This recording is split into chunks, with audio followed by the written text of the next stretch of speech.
that's a very strategic question, because the imperative that Max Life has as an organization in terms of building inclusive culture and a diverse workforce is a key strategic priority for us.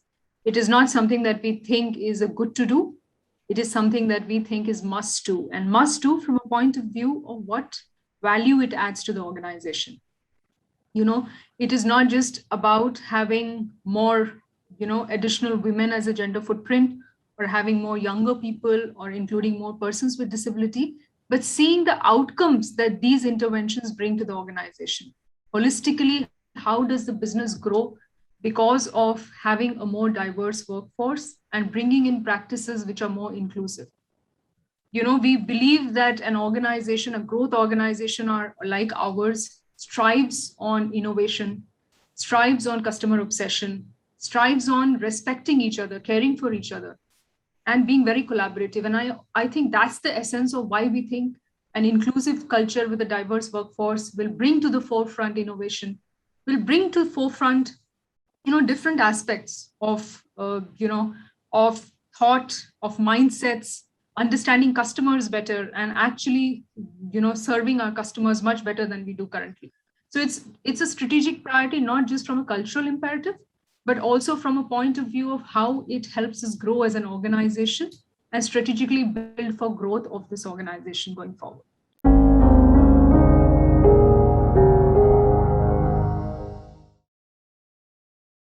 The inception of having a more focused efforts towards diversity and inclusion was about 3 years back. We started with a diagnostic in the organization to see what our footprint was, what was our baseline. And then we started to build on it. So we took baby steps in terms of defining our focus areas, what will be some quick wins, how do we go about garnering the attention of the organization to this agenda. So we planned that. So we had a leadership buy-in workshop where we actually disseminated our baseline and where we were as an organization. We built a vision for ourselves to say, where do we want to first grow? How do we want to build awareness? From 3 years back to now, Marlene, we have a very, very crisp framework on which we work.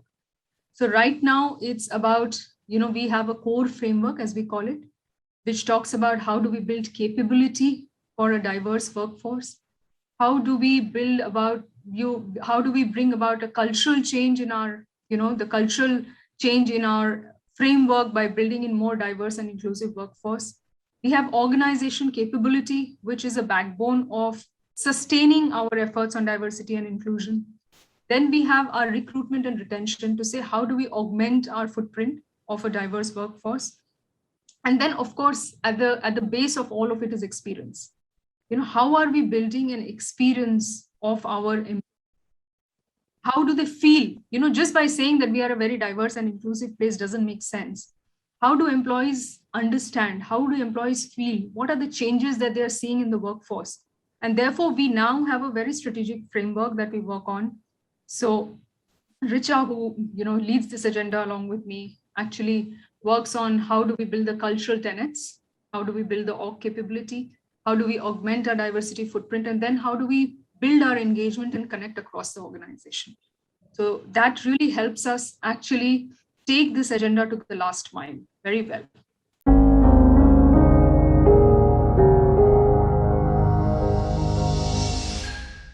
I'll be very candid here.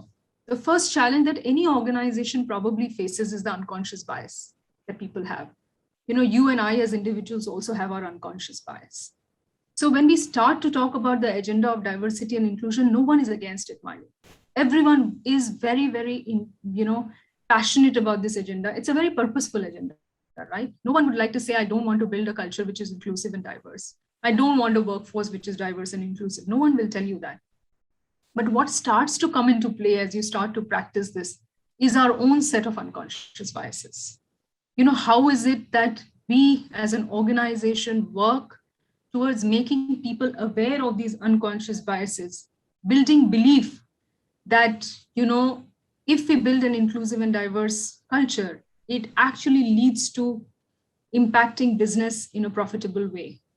So any organization, and same for us, the first handicap, if I may say so, was to make people aware of their unconscious biases and then help them overcome it.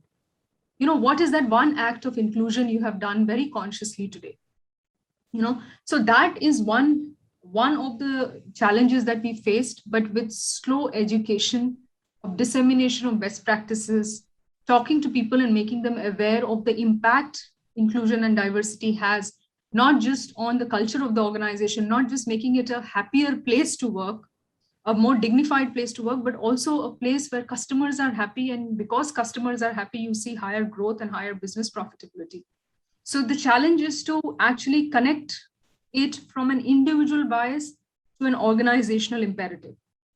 And that challenge, according to me, and how we are still overcoming it, I wouldn't say that we are there, is by making people more and more aware of their biases, by making people allies, in our journey. What is it? We have launched a D&I toolkit for our supervisors. It's a very comprehensive, concise guide for our supervisors to say, how can you contribute to making our culture more diverse and inclusive? Simple steps. What is your role as an ally? What are the things you should do? What are the things you shouldn't do? What are the things you can do daily to make your teams more inclusive and diverse? What is the business imperative of D&I? We in Max Life talk about, I am with all, I am the difference. That's our tagline for D&I. What does that mean for us? So really taking this to the last mile, making people aware of what we are not really aware of because it's unconscious, and making people work on it is a challenge that we are overcoming. And we're sure that, while we continue on this journey and other organizations do, taking care of it will really help us pave our way ahead in this journey.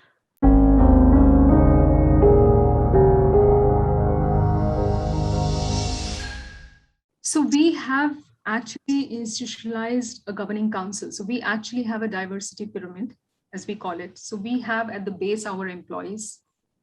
Then we have regional councils, as we call it. Regional councils are like employee resource groups, where we have a regional D&I council in every region of the organization. It is self-run by employees. They run programs. They run, calendars. They also help us look at, how we are augmenting our diversity footprint. On top of the regional councils, of course, we have some EMC sponsors, our CEO. We have sponsors for our agendas. So we focus a lot on gender diversity, persons with disability, and, on generational diversity right now. These are the three themes we work very concentratedly on. So we have, at the top of the regional council, we have sponsors for each of these thematics. And at the top of the pyramid, we have the governing council. We meet every quarter. So apart from the rhythm that Richa and I have in terms of having our, D&I dashboard, our metrics that we track, the governing council actually meets once a quarter to understand the strategic agenda, have, also look at the update or how we progressed, and also define the vision for way forward. So that's how we measure, and that's how we track the progress of D&I. It's not an easy journey, Marlene. It's not just about increasing the diversity footprint from, say, a 24% to 25%. It's much more than that. Increasing probably diversity footprint is easiest, but are we retaining them? Are we giving them the right, tools to be able to successful? Are we preparing a workplace which is inclusive, where they feel they belong? So we do all of this, and then we also do a pulse. So we have periodic pulse where we actually measure the scores of women separately. We measure the score of millennials separately, Gen Z separately, and see what the pulse is, and we take action on them. We also are a GPTW company. We are ranked 18th. And now GPTW is GPTW for all. So on that also, we have a very focused effort on D&I, and we are, we strive to be in the GPTW best ranked places for women, so to say. So our governance is from a micro level of, dashboarding that Richa and I actually take care of on a weekly basis, to a functional and an organizational pyramid that kind of maneuvers our tracking, our development, and our way forward plan in a very succinct fashion. So that is what we call our governance pyramid in Max Life.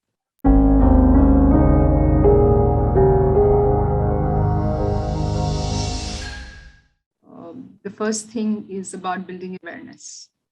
What is the meaning of diversity and what is the meaning of inclusion? Not the meaning in terms of words, but what it means in terms of ways of working, in terms of mindsets, in terms of behaviors, in terms of work practices. So first, building an awareness to say, what does diversity mean? You could get very polarized in an organization, Marlene, if you don't do the awareness well.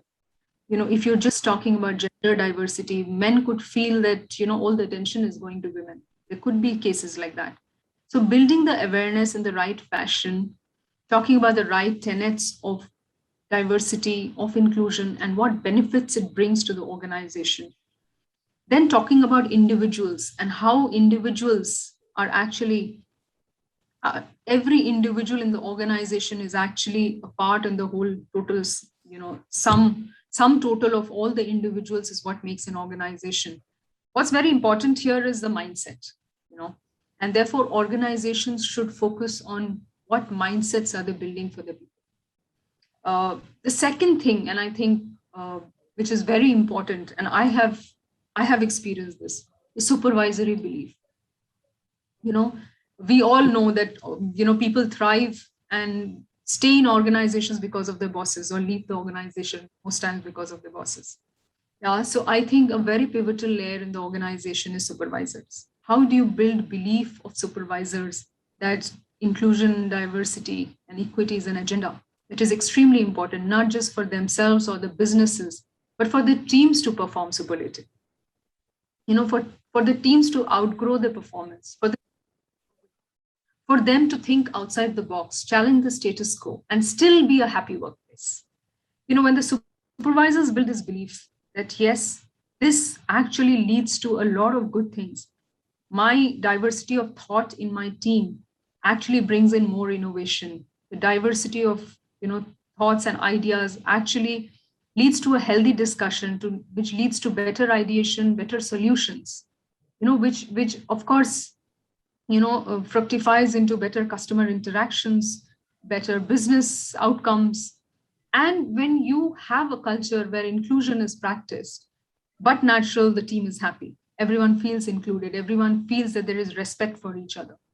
And I think, and the other part of augmenting the diversity footprint, if supervisors are sold in the game market, then automatically, you will see your gender footprint go up, your persons with disability footprint go up. So I think one is making the whole organization aware of the agenda. Two is enabling your supervisory layer on belief in D&I. And three, and most important, is having a sponsorship. Sponsorship is at the highest level to say this is a strategic agenda. Like for in Max Life, our sponsor is our CEO. We have the CPO and the head of legal compliance and regulatory affairs as our sponsors. It really helps because it actually disseminates the voice and the focus that the organization wants to have on D&I. So while I spoke about awareness at the baseline and then supervisors and the leaders, I think for an organization to build this, it has to start with the leadership steer on why it is a strategic agenda. Then build the belief of the supervisors to say it is a strategic agenda and this will not take shape till you all have given it shape and you all have practiced what needs to be done. And thirdly, make the entire workforce aware of what it brings forth for us as individuals and as an organization as a whole.